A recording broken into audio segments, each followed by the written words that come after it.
Hi friends, welcome back to Patel computer YouTube channel. ವೀಕ್ಷಕರೇ, ಒಂದು ವಿಡಿಯೋದಲ್ಲಿ ತಮಗೆ ರೇಷನ್ ಕಾರ್ಡನ್ನು ಆನ್ಲೈನ್ ಮುಖಾಂತರ ಯಾವ ರೀತಿಯಾಗಿ ಡೌನ್ಲೋಡ್ ಮಾಡಬೇಕು ಹಾಗೂ ರೇಷನ್ ಕಾರ್ಡನ್ನು ಪ್ರಿವ್ಯೂ ಮಾಡಿದಾಗ ಸ್ಪೆಸಿಮೆನ್ ಕಾಪಿ ಅಂತ ಬರುತ್ತೆ, ಅದನ್ನು ಯಾವ ರೀತಿಯಾಗಿ ರಿಮೂವ್ ಮಾಡಬೇಕು ಅದಕ್ಕೆ ಸಂಬಂಧಪಟ್ಟಂತೆ ಈ ವಿಡಿಯೋದಲ್ಲಿ ಸಂಪೂರ್ಣವಾಗಿ ಮಾಹಿತಿ ತಿಳಿಸ್ಕೊಡ್ತೇನೆ. ಮೊದಲಿಗೆ ನಮ್ಮ ಚಾನಲ್ಗೆ ಏನಾದರೂ ನೋಡ್ತಾ ಇದ್ರೆ ನಮ್ಮ ಚಾನಲ್ಗೆ ಸಬ್ಸ್ಕ್ರೈಬ್ ಆಗಿ ಹಾಗೂ ಪಕ್ಕದಲ್ಲಿರುವ ಬೆಲ್ ಬಟನನ್ನು ಆನ್ ಮಾಡೋದನ್ನು ಮರಿಬೇಡಿ. ಸೊ ಫ್ರೆಂಡ್ಸ್, ಯಾವುದೇ ಒಂದು ಬ್ರೌಸರ್ನ ಓಪನ್ ಮಾಡ್ಕೊಳ್ಳಿ. ಬ್ರೌಸರ್ನ ಓಪನ್ ಮಾಡಿದಾಗ ಫಸ್ಟ್ ಆಪ್ಷನ್ ಮಾಡಿ ಗೂಗಲಲ್ಲಿ ಆಹಾರ ಅಂತ ಸರ್ಚ್ ಮಾಡ್ಕೋಬೇಕು.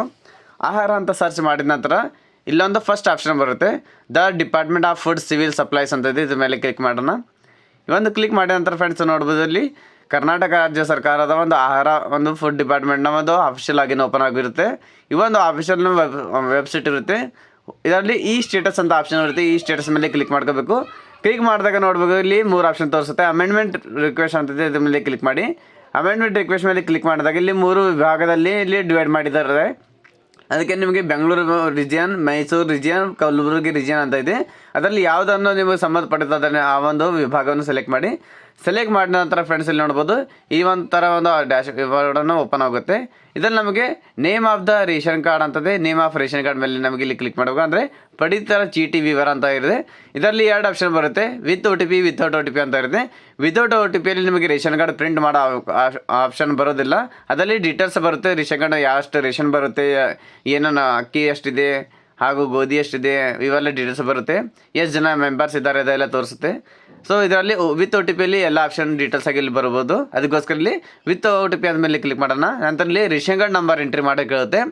ರೇಷನ್ ಕಾರ್ಡ್ ನಂಬರನ್ನು ಎಂಟ್ರಿ ಮಾಡಿದ ನಂತರ ಇಲ್ಲಿ ಮೆಂಬರ್ಸ್ ಹೆಸರು ಬರುತ್ತೆ. ಮೆಂಬರ್ಸ್ ಹೆಸರು ಯಾರ್ಯಾರು ಇದ್ದಾರೆ ಅದನ್ನು ಸೆಲೆಕ್ಟ್ ಮಾಡ್ಕೊಳ್ಳಿ. ಸೆಲೆಕ್ಟ್ ಮಾಡಿ ಗೋ ಅಂತ ಕ್ಲಿಕ್ ಮಾಡಿದಾಗ ಇಲ್ಲಿ ನೋಡ್ಬೋದು, ಭಾಷೆಯನ್ನು ಆಯ್ಕೆ ಮಾಡಿ ಅಂತ ಕೇಳ್ತಾ ಇದೆ. ಇಂಗ್ಲೀಷ್ ಅಥವಾ ಕನ್ನಡ ಎರಡರಲ್ಲಿ ಸೆಲೆಕ್ಟ್ ಮಾಡ್ಕೋಬೋದು. ನಂತರ ಇಲ್ಲಿ ಕ್ಯಾಪ್ಚಾ ಕೋಡನ್ನು ಎಂಟ್ರಿ ಮಾಡೋಂಥ ಆಪ್ಷನ್ ಬರುತ್ತೆ. ಫಸ್ಟಾಗಿ ಇಲ್ಲಿ ಕ್ಯಾಪ್ಚಾ ಕೋಡನ್ನು ಎಂಟ್ರಿ ಮಾಡಿ ನಂತರ ಗೋ ಮೇಲೆ ಕ್ಲಿಕ್ ಮಾಡಿದಾಗ ಇಲ್ಲೊಂದು ಅಥೆಂಟಿಕೇಷನ್ ಆಪ್ಷನ್ ಕೇಳುತ್ತೆ, ಈ ಹ್ಯಾವ್ ದಟ್ ಅಂತ.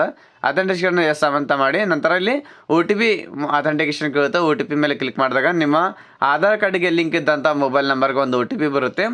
ಆ ಒಂದು OTPಯನ್ನು ಇಲ್ಲಿ ಎಂಟ್ರಿ ಮಾಡ್ಕೋಬೇಕಾಗುತ್ತೆ. ಆ ಒಂದು OTPನ ಇಲ್ಲಿ ಎಂಟ್ರಿ ಮಾಡಿದಾಗ ನಿಮಗೆ ಈ ಡೀಟೇಲ್ಸ್ ಆಗಿ ಮತ್ತು ರೇಷನ್ ಕಾರ್ಡ್ನ ಪ್ರಿವ್ಯೂವನ್ನು ನೋಡ್ಕೋಬೋದು. ಹಾಗೆ ಅದೇ ರೀತಿಯಾಗಿ ಒಂದು ರೇಷನ್ ಕಾರ್ಡ್ನ ಡೀಟೇಲ್ಸನ್ನು ಇಲ್ಲಿ ಓಪನ್ ಆಗುತ್ತೆ.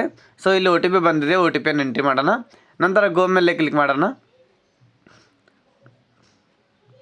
ಗೋ ಅಂತ ಕ್ಲಿಕ್ ಮಾಡಿದಾಗ ನೋಡ್ಬೋದು, ಇಲ್ಲೊಂದು ರೇಷನ್ ಕಾರ್ಡಲ್ಲಿ ಎಷ್ಟು ಮೆಂಬರ್ ಇದ್ದೀರಾ, ನಿಮ್ಮ ಆಧಾರ್ ನಂಬರ್ ಲಾಸ್ಟ್ ಡಿಜಿಟ್ ತೋರಿಸುತ್ತೆ, ಹಾಗೂ KYC ಇದೆಯಾ ಇಲ್ಲ ಅಂತ ತೋರಿಸುತ್ತೆ.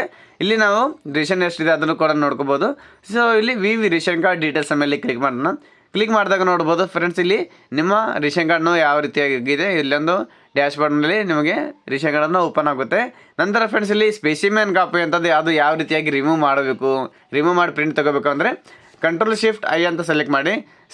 ಕ್ಲಿಕ್ ಮಾಡಿದಾಗ ನಿಮಗಿಲ್ಲಿ ಒಂದು ಸ್ಪೆಸಿಮೆನ್ ಕಾಪಿಯನ್ನು ರಿಮೂವ್ ಮಾಡೋಂಥ ಆಪ್ಷನ್ ಬರುತ್ತೆ. ನಂತರ Ctrl+Find ಅಂತ ಸರ್ಚ್ ಮಾಡಿ ಸ್ಪೆಸಿಮೆನ್ ಅಂತ ಹೊಡಿ. ಸ್ಪೆಸಿಮೆನ್ ಅಂತ ಹೊಡೆದ ನಂತರ ಇಲ್ಲೊಂದು ಸ್ಪೆಸಿಮೆನ್ ಕಾಪಿ ಅಂತ ಬರುತ್ತೆ. ಅದ್ರ ಮೇಲೆ ಕ್ಲಿಕ್ ಮಾಡ್ಕೊಂಡು ಡಿಲೀಟ್ ಬಟನನ್ನು ಕ್ಲಿಕ್ ಮಾಡಿದಾಗ ಇಲ್ಲ ನಿಮ್ಮ ರೇಷನ್ ಕಾರ್ಡನ್ನು ಒಂದು ಸ್ಪೆಸಿಮೆನ್ ಕಾಪಿನ ಆಟೋಮೆಟಿಕ್ಕಾಗಿ ಡಿಲೀಟ್ ಆಗುತ್ತೆ. ಡಿಲೀಟ್ ಆದ ನಂತರ ಫ್ರೆಂಡ್ಸ್ ಇಲ್ಲಿಂದ ಡೈರೆಕ್ಟಾಗಿ ನಿಮ್ಮ ಪ್ರಿಂಟರ್ಗೆ ಏನಾದರೂ ಇಲ್ಲಿ ಕನೆಕ್ಟ್ ಇದ್ದರೆ ಇಲ್ಲಿಂದ ಡೈರೆಕ್ಟಾಗಿ ಪ್ರಿಂಟ್ ಮಾಡ್ಕೋಬೋದು, ಅಥವಾ ಇಲ್ಲಿಂದ ನೀವು ಡೈರೆಕ್ಟಾಗಿ PDF ಕೂಡ ಮಾಡ್ಕೋಬೋದು.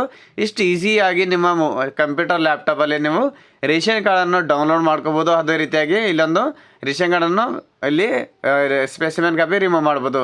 ಸೊ ಫ್ರೆಂಡ್ಸ್, ನಮ್ಮ ಮಾಹಿತಿಯನ್ನು ಇಷ್ಟವಾದಲ್ಲಿ ನಮ್ಮ ವಿಡಿಯೋನ ಲೈಕ್ ಮಾಡಿ, ಫ್ರೆಂಡ್ಸ್ ಜೊತೆ ಶೇರ್ ಮಾಡಿ. ನಾನು ಮತ್ತೆ ಭೇಟಿ ಆಗ್ತೇನೆ ಮುಂದಿನ ವಿಡಿಯೋ ಜೊತೆಗೆ.